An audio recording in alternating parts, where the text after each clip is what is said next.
जय श्री कृष्ण, जय श्री कृष्ण। नमस्कार दोस्तों, जय श्री कृष्णा, अभिनंदन। स्वागत है सभी लोगों का आपके अपने चैनल भारतीय ब्लॉगर में। वैसे तो मैं राजनीति के अंदर ज़्यादा विश्वास नहीं रखता हूँ, आप लोगों को पता है ना। मैं ज्योतिषीय आकलन करता हूँ राजनीति का, क्योंकि मुझे पसंद नहीं है राजनीति के ऊपर ज्योतिषीय विद्या का इस्तेमाल करना। लेकिन फिर भी मैंने एक छोटा सा एक स्वरूप में आप लोगों के समक्ष ये रखने का प्रयास कर रहा हूँ। ठीक है, ये नहीं कहूँगा कि पूर्णतः 100% जो मैं बोल रहा हूँ वही सत्य साबित होगा। ये मेरा अपना ज्ञान है, बाकी आगे चीज़ें क्या दिखाती हैं वो निर्भर करेगा नियति के ऊपर और आगे आने वाले समय के ऊपर। इस बार के प्रधानमंत्री कौन होने वाले हैं? क्या इस बार के प्रधानमंत्री के स्वरूप में योगी आदित्यनाथ का नाम आएगा? क्या इस बार के प्रधानमंत्री के रूप में अमित शाह का नाम आता हुआ नजर आएगा? या कौन होगा वो चमकता सितारा जो भारत की इस चमकती हुई राजनीतिक गद्दी के ऊपर बैठेगा? इसी प्रकार के सवाल लगातार मेरे पास में कमेंट सेक्शन के अंदर और व्हाट्सएप के ऊपर आ रहे थे। तो इसी को ध्यान में रखते हुए एक छोटा सा विश्लेषण आप लोगों के समक्ष रखने का प्रयास कर रहा हूँ।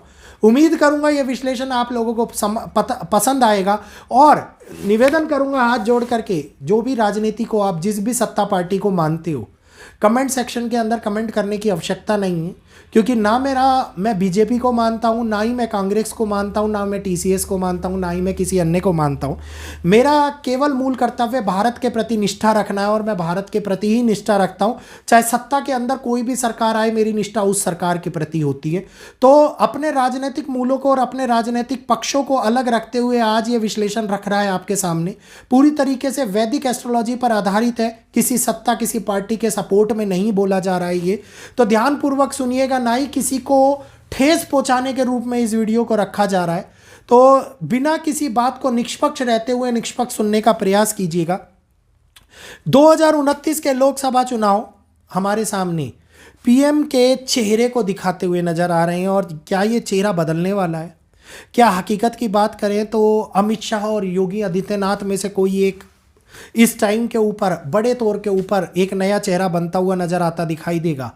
किसकी किस्मत और किसका कर्म के आधार पर फैसला होगा, या ग्रहों का वो खेल जो जीवन को पूरी तरीके से बदल देगा और फिर से कुछ ना कुछ बनता हुआ नजर आएगा? तो इस टाइम के ऊपर क्या स्थितियां बनती हुई नजर आएंगी, ये इस टाइम के ऊपर छोटा सा विश्लेषण किया जा रहा है। एक ऐसी गणनाएं के अनुसार हम लोगों को जो ये समय बनता हुआ नजर आता दिखाई देगा है, ये दिखाई दे रहा है कि प्रधानमंत्री की कुर्सी जो उच्च पद माना जाता है भारत के अंदर राष्ट्रपति के बाद में, इस पद को हासिल करने के लिए बड़ी तौर के ऊपर लड़ाई लड़ी जाएगी।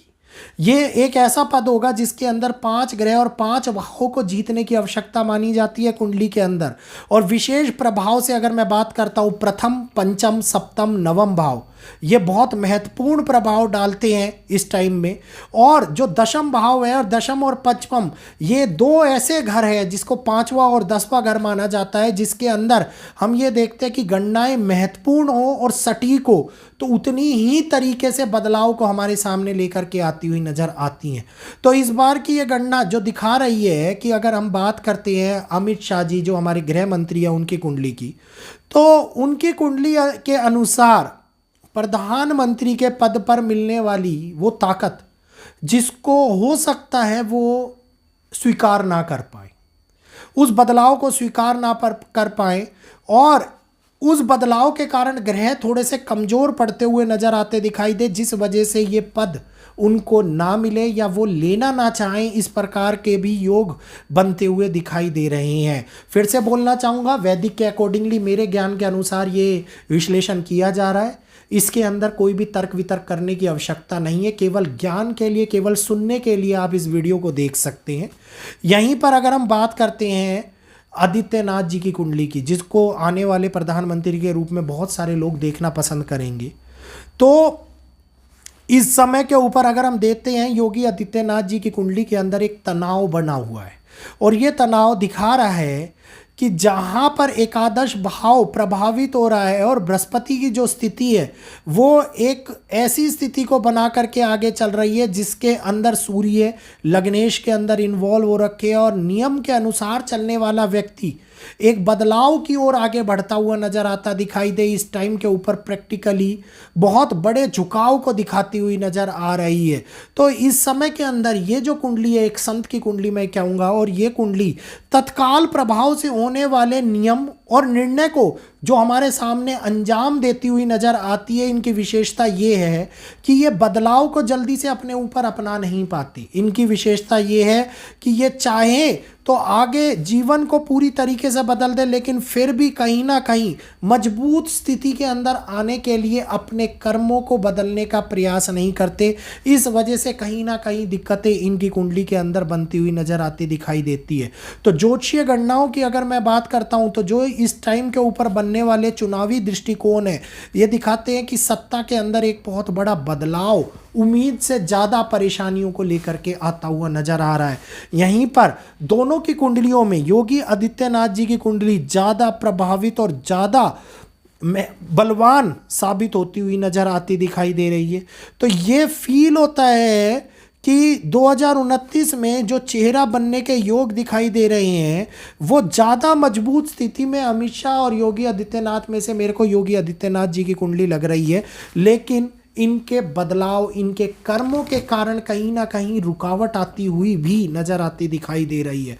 तो यहाँ पर बनने वाले विशेष योग कर्मों पर आधारित होने वाले बदलाव को हमारे सामने दिखाते हैं, क्योंकि ग्रह अपना काम करते हैं लेकिन मनुष्य के कर्मों का प्रभाव भी ज्योतिषीय आकलन के अनुसार उनके व्यक्तित्व उनके जीवन को भी बदलने का कारक माना जाता है। तो ये चेहरा यहीं पर धुंधला होता हुआ नजर आता दिखाई देता है। तो पूरी तरीके से मैं ये बात बोलना नहीं पसंद करूंगा कि योगी आदित्यनाथ जी ही पीएम के पद पर आते हुए नजर आते दिखाई देंगे, क्योंकि इंटरनेशनल रिलेशनशिप में इश्यूज आते हुए दिखाई दे सकते हैं। उनके समीकरणों के अंदर उनके जीवन को जो वो जी रहे हैं उसमें बदलाव आता हुआ नजर आता है और इस प्रकार के व्यक्ति उसको बदलना पसंद नहीं करते। तो कहीं ना कहीं यहाँ पर एक रोक भी लगती हुई नजर आती दिखाई दे रही है।